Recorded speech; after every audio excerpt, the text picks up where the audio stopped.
Bonjour, nous voici donc dans un tuto sur le management. Donc c'est un tuto qui va traiter du cadre de fonctionnement de l'entreprise. Alors, donc sachant que ce cadre de fonctionnement d'entreprise permet à tout manager donc dans une société de pouvoir faire du management de façon cohérente et donc d'avoir une bonne base de communication, de faire du recrutement, d'utiliser les outils du manager et de pouvoir gérer les situations professionnelles de ce manager. Alors, hop là, voilà le cadre de fonctionnement de l'entreprise. Alors, dans ce cadre de fonctionnement d'entreprise, le manager va avoir quelque part plusieurs cadres. Donc, premier cadre, le cadre dynamique de la direction. Donc, son objectif à ce manager qui est en phase de recrutement, ça va être de connaître quels sont les projets et objectifs globaux de l'entreprise. Alors, je vais prendre des exemples. Vous avez ici donc un exemple, projet, par exemple la marque DS, qui est un vrai projet, donc la marque automobile, devenir la référence automobile mondiale du luxe à la française. Alors les objectifs, par contre, c'est moi qui les ai vraiment inventés, créer en l'espace de 2 ans 50 centres DS en Chine, 30 en Europe avec comme budget, etc. Et ces objectifs peuvent être appelés opération luxe à la française. Donc on voit bien que ça nous permet ici d'avoir au niveau du manager de savoir finalement où il met les pieds en termes d'entreprise. Est-ce qu'il y a des vrais projets, est-ce qu'il y a des objectifs globaux qui sont cohérents. Et donc ça, effectivement, son cadre est fixé avec la direction, puisque ça, c'est avec la direction qu'il va les connaître. Et donc, dans un premier temps, c'est le cadre dynamique de la direction. Donc, ça veut dire que le manager, il cherche à connaître projets et objectifs globaux de la société. Et ensuite, avec toujours la direction, il va négocier son cadre global du ou des managers, c'est-à-dire son cadre de fonctionnement.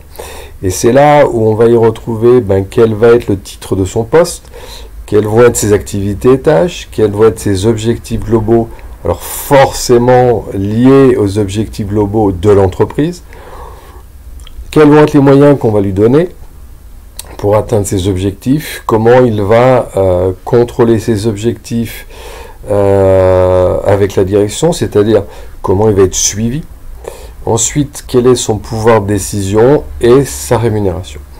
Alors, je vais le donner donc avec un exemple qui va permettre de pouvoir encore mieux comprendre. Vous avez exemple toujours dans cet exemple de DS, le manager a négocié avec la direction, donc ça va être un titre de directeur commercial France. Ses activités, exemple, ça va être encadré, mais il en aura d'autres.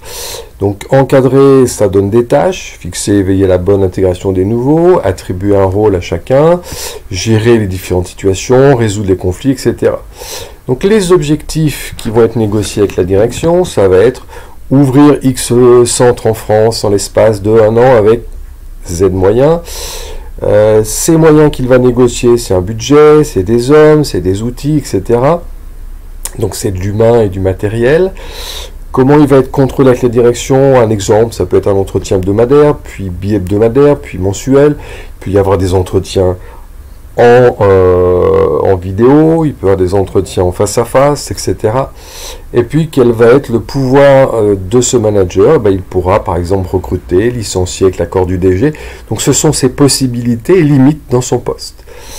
Rémunération, forcément, là je pense que tout le monde sait ce que c'est.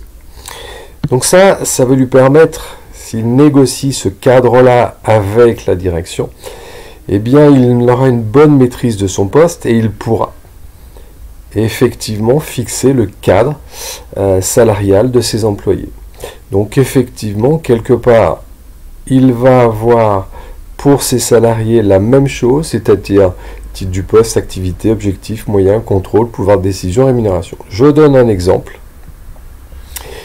Hop là, on vient sur l'autre diapositive, où là on voit bien que, il va par exemple recruter un nouveau salarié et il va effectivement établir son poste et son profil. Sachant qu'on obtient effectivement comme titre commercial, activité vendre, tâche accueillir, conseiller, faire essayer, faire signer, etc. Les objectifs, forcément X ventes de X euros avec tel moyen. Les moyens du salarié, ça peut être un budget, des véhicules d'essai. Il aura un contrôle avec le manager hebdomadaire et ensuite mensuel. Il pourra, en termes de pouvoir de décision, négocier des remises possibles, et puis d'autres choses. Et puis, il aura tel type de rémunération, un fixe plus comme une commission. Donc, on voit bien ici que le manager ici qui a été recruté a cherché à connaître les projets et objectifs de l'entreprise dans lequel il a été recruté. Il a ensuite négocié son poste et il peut, face à ça, recruter aussi des salariés avec une vision des postes possibles qui est bonne parce qu'il a négocié son poste et ses possibilités. Alors, j'en reviens ici. Dernier point, donc, dernier point dans le cadre de fonctionnement de l'entreprise, le manager va aussi s'attacher au cadre groupal, c'est-à-dire mettre en place des relations d'entraide et actions mobilisatrices. Alors, les relations d'entraide et mobilisatrices, relations d'entraide, c'est entre salariés. Si je prends l'exemple de la marque DS, ça va être peut-être que les commerciaux, alors là c'est un commercial, mais il aurait pu avoir X cadres salariales avec plusieurs salariés, plusieurs commerciaux, avec pareil, cette notion-là. Donc titre, activité, objectif, moyen, contrôle, pouvoir de décision, rémunération. Et l'objectif, c'est de dire comment ces salariés peuvent s'entraider. Exemple, s'il y en a un qui est en difficulté sur la négociation, il peut être aidé par un autre, qui en retour, celui qui a des difficultés sur la négociation, a une bonne maîtrise de la découverte des besoins, il aidera son collègue. Donc ça va favoriser, bien entendu, des relations d'entraide et des relations collectives et non individualistes. Et ensuite, les actions mobilisatrices, ça peut être des séminaires ou des repas uniquement entre salariés et managers. Ça peut être des séminaires de fin d'année, où là, il y a le matin un moment de travail, l'après-midi détente.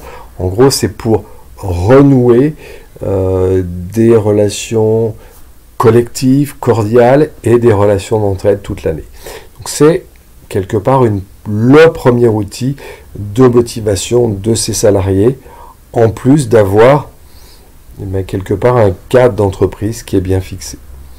Voilà, je vous remercie pour ce tuto. Donc, tuto réalisé par Serge Renard, que vous pouvez joindre sur ce site internet avec les coordonnées que vous retrouvez ici. Merci beaucoup et je vous souhaite une bonne journée. Au revoir.